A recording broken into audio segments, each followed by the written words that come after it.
Custom ROMs are ever so exciting. Everyone loves new phone stuff, especially the ones that aim to take you away from the mobile big tech duopoly.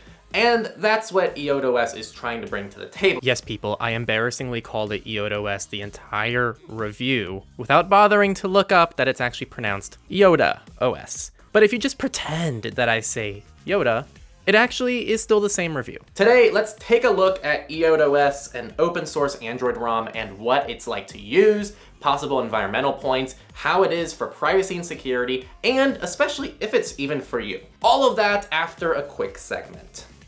This segment is brought to you by ourselves, specifically Go Incognito, our over 4-hour course taking you through what you need to know about privacy and security. It's designed for anyone, regardless of technical knowledge and experience, and the goal is for you to finish feeling independent so you don't have to rely on anyone to make decisions for you, even ourselves. You can access the free course on YouTube, or there's also the paid version which removes the segments in each lesson, improves production quality a bit, adds quizzes, checklists, and gives you the ability to directly chat with me along the way. I also want to say that we're working on a V2 to Go Incognito, which is much more updated for the current world, and all of you who join Premium now will be grandfathered into future iterations of the project, which will likely cost more, just being real with you. So I do encourage anyone interested in Go Incognito now or later to hop on that as soon as possible. It's literally $1 a lesson or less if you're a student or paying with Monero. All links are below, and enjoy the rest of the video.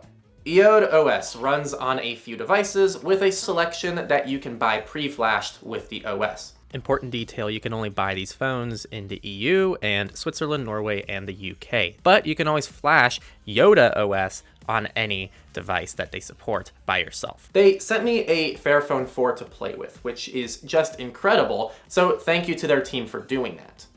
When you boot the phone, you'll have the initial setup, which is fairly straightforward. The only gotcha is this toggle, which enables or disables microG, which is an app compatibility layer that takes the place of Google's proprietary and pretty privacy-invading Play services. We'll talk a lot more about this later, but don't stress as you can turn this on and off after the fact. After setup, you'll end up on the home screen, which if people have ever used LineageOS or any other bare-bones ROM will feel very similar to that. More on Lineage later. The apps that come pre-installed are selectable, which is neat. I enabled them all for the sake of the review to get the whole iode experience. Right off the bat, I noticed the OS updater to receive updates, which is great, though I feel a bit spoiled from other ROMs with the option for a smoother auto-update process where things automatically install in the background and I'm just prompted for a reboot. The third-party app stores for you to actually get your normal apps are Aurora Store, which is an open source proxy to download apps directly from the Google Play Store. It's an awesome project, and I'm thrilled that iode chose to use Aurora instead of these weird first-party things that don't really make much sense, like what I saw over on the EOS device. Through Aurora, you can get pretty much any app from the Play Store. F-Droid is the other App Store option, which includes only open source apps and is the staple for the FOSS community on Android. All things considered, the iode default selection of apps I think is pretty solid, with one exception in my book. Iode has its own browser, which for those who know me are going to know I have mixed feelings on this, which I'll cover more about later. Usability-wise, just strictly there, it's just Firefox's browser with added custom search engines and some disabled telemetry and a low quality icon that's very sadly noticeable. So it's fine, nothing too intense as they're not trying to break the web experience, and this actually is overall a net improvement from a usability perspective, but I do have complaints later, so definitely stick around. Now, my favorite feature that iode brings to the table is the iode app, which is a DNS-like filter that will block problematic content. For context, a lot of Android apps have built-in trackers, so if you install an app that includes those trackers, there's really not much you can do about them. But something like this does actively try to block those on the system level before it even leaves your device. This applies to browsers and websites as well, so if you access a website with tons of trackers, this is another additional layer of protection on top of your browser's built-in protection. This reminds me a lot of NextDNS, but this has the additional advantage of just being a little bit more customizable for your specific Android device. For example, you can set particular block lists on a per app basis, so you can have one browser with a filter and another browser without that filter. This reminds me of Calyx OS's Datura firewall, but done in a much more elegant way, with the additional DNS filtering. For those techie people who are curious what block lists they're actually using Block Energized Pro. So yeah, seriously, this feature is really cool and hooks into the OS very nicely. I really enjoyed it. Like, I really wish this was kind of a staple on all devices. To finish out usability, aside from the default apps, you can pretty much get all apps you'd normally use from either Aurora or F-Droid to get your phone set up as normal, and microG should allow most apps to function normally. It's not foolproof, but it will make almost all apps work. We have a project called Plexus, which scores app compatibility for microG apps, and iode has its own chart, though it's currently very small in size, so you might have better results checking out Plexus. Now, before covering privacy and security, let's briefly cover environmental promises / marketing / whatever you want to call this. So I do love the Fairphone, particularly its repairability and long support for updates. I still take some issue with the term sustainable phone, as it's still built using many harmful materials, though yes, it is, I guess, better than your average smartphone. And Fairphone has many other selling points regarding their supply chain and where they source things and all of the more social impacts, which are important as well. But again, I think if you can extend the life of your old phone before buying a Fairphone, that's still probably the best move. iode takes some interesting angles here. First, they offer the Fairphone as a pre-flash device, and the Fairphone is kind of inherently better for the environment, given it's a Fairphone instead of a normal smartphone. Second, iode is supplying updates to devices where software updates have ceased. Though in the case of the Fairphone, it would be getting years of updates with or without iodéOS installed on it. Third, iode offers refurbished devices, which can help extend the life of these phones instead of buying them new, which I would argue is probably like one of the best things you can do. Fourth, they claim that the iode app, which blocks those trackers and filters web traffic, means that your phone will use less energy in the long run. Honestly, this is a pretty negligible impact, and it'd be cool for iode maybe to supply some data or numbers to show any major efficiency improvements. I'd like to see that. To summarize environmental stuff, these are all valid. It's hard to debunk them necessarily, though I still stand by keeping your current device and only buying used / refurbished devices that are repairable and have a long length of software support being the best way to value the environment. I mean, shit, Apple just pushed out an update to the iPhone 5S that was released 10 years ago. So you don't actually have to do any of this environmental stuff through iode or the Fairphone, though it's great that they give the whole Fairphone option within the iode ecosystem. It doesn't get much better than this. All right, the fun stuff, privacy and security. iodéOS is based on Lineage OS, which is another ROM, though iode is formally able to offer support for their Fairphone. Lineage OS is de-Googled, which immediately makes it stronger for privacy when it comes to avoiding Google's invasive tracking that takes place via Google Play services. And actually, iodéOS does do a couple extra things on top of Lineage OS to prevent a few callbacks to Google. And just because I had nowhere else to mention it, they actually do incorporate a couple other features from other custom ROMs. It's worth mentioning that iode does actually relock the bootloader of the device on the Fairphone 4, which is awesome for security, as it should maintain verified boot to help ensure malware on a device doesn't stay on your device. Both Lineage and iode are open source, which is a huge win in my book for transparency. Actually, that's pretty recent. iode didn't go open source until recently. So far, this gets a green check for me, though there is one mild pink flag to throw your way, which is the speediness of OS updates.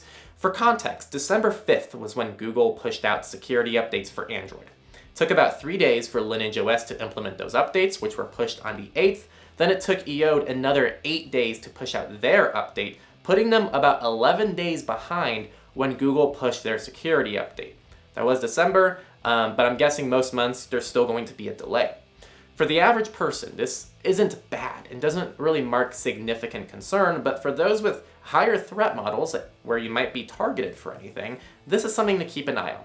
This isn't unique to iode either. This is a common drawback when you have forks of open source projects. On a similar note, Lineage OS, and by extension any forks of Lineage, like iode, are victim to a common Lineage OS issue, which is Lineage tends to be slower to update to the major versions of Android.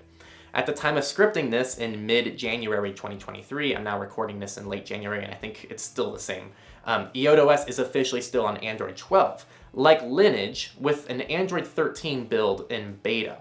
While Android 12 is still getting security updates, there are privacy and security improvements in Android 13, and Android 13 has been out since August of 2022, and other ROMs have had support for Android 13 as early as September of 2022.